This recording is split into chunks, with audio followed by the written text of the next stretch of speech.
નમસ્કાર દર્શક મિત્રો, હું છું રૂપલ લુણેચિયા. સંપૂર્ણ ન્યૂઝમાં આપનું સ્વાગત છે. ડીસામાં આજે કોંગ્રેસ આગેવાનોની બેઠક યોજાઈ હતી, જેમાં બનાસકાંઠા જિલ્લા પ્રભારીએ ડીસા શહેરમાં કોંગ્રેસનું સંગઠનનું માળખું મજબૂત કરવાની સાથે સાથે આગામી લોકસભાની ચૂંટણીમાં ભાજપને લડત આપવા કોંગ્રેસ કોઈપણ પ્રકારની બાંધછોડ કરવા તૈયાર હોવાનું પૂર્વ સાંસદ અને જિલ્લા પ્રભારીએ નિવેદન આપ્યું હતું. ડીસામાં જિલ્લા પંચાયત વિશ્રામગૃહ ખાતે આજે બનાસકાંઠા જિલ્લા પ્રભારી અલકાબેન ક્ષત્રિયની અધ્યક્ષતામાં બેઠક યોજાઈ હતી. આગામી લોકસભા, જિલ્લા અને તાલુકા પંચાયતની ચૂંટણીની તૈયારીઓને લઈને યોજાયેલી આ બેઠકમાં હાલ ડીસા શહેર અને તાલુકામાં સંગઠનિક સ્થિતિ અને સમસ્યાઓ અંગે સમીક્ષા કરી હતી.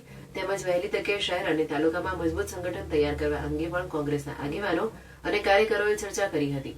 આ બેઠક અંગે જિલ્લા પ્રભારી અલકાબેન ક્ષત્રિયે જણાવ્યું હતું કે સંગઠન એ સતત ચાલતી પ્રક્રિયા છે અને સંગઠનમાં જે લોકો કામ કરે છે તે લોકોને મળીએ અને સ્થાનિક પ્રશ્નો જાણીએ.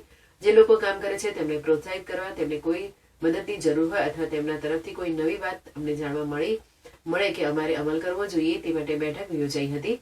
તેમણે લગભગ 15 દિવસમાં ડીસા શહેર કોંગ્રેસનું માળખું અને દરેક વોર્ડનું માળખું બનાવવા માટે ચર્ચા થઈ છે અને તે બની જશે. વધુમાં તેમણે જણાવ્યું હતું કે દેશની લોકશાહીને બચાવવા માટે ભેગા થઈ ઇન્ડિયા નામનો મોરચો બનાવ્યો છે. એકલા ભાજપના મત કેટલા ટકા, પણ બધા વિપક્ષો ભેગા થઈ લડત આપશે તો ભાજપ કરતા મત વધી જશે. આવનારી ચૂંટણીમાં વિપક્ષો એકઠા થશે અને ચૂંટણી જીતી બતાવીશું. શરૂઆત હોય એટલે પોતાના એરિયામાં બીજા કોઈને ટિકિટ આપવી પડે તો ન ફાવે, પણ ધીમે ધીમે સહમતિ બનતી જાય છે.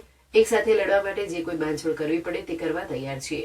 જેમાં સૌથી મોટા કોંગ્રેસ પક્ષે મોટું મન રાખી સહમતિ આપી છે એટલે થઈ જશે. આ બેઠકમાં બનાસકાંઠા જિલ્લા કોંગ્રેસ પ્રમુખ ભરતસિંહ વાઘેલા, સહપ્રભારી મુકેશ દેસાઈ, પૂર્વ જિલ્લા પંચાયત પ્રમુખ વિનલ ધાડિયા, ધાનેરાના પૂર્વ નગરપાલિકા પ્રમુખ બળવંતસિંહ રાવ, ડીસા નગરપાલિકા પૂર્વ પ્રમુખ પીપી ભરતિયા, શહેર કોંગ્રેસ પ્રમુખ મુકેશ સોલંકી, પૂર્વ જિલ્લા પંચાયત સદસ્ય પોપટજી દિલવાડિયા, નગરસેવક જગદીશ મોદી, દીપક રબારી સહિત કોંગ્રેસના આગેવાનો અને કાર્યકરો મોટી સંખ્યામાં ઉપસ્થિત રહ્યા હતા.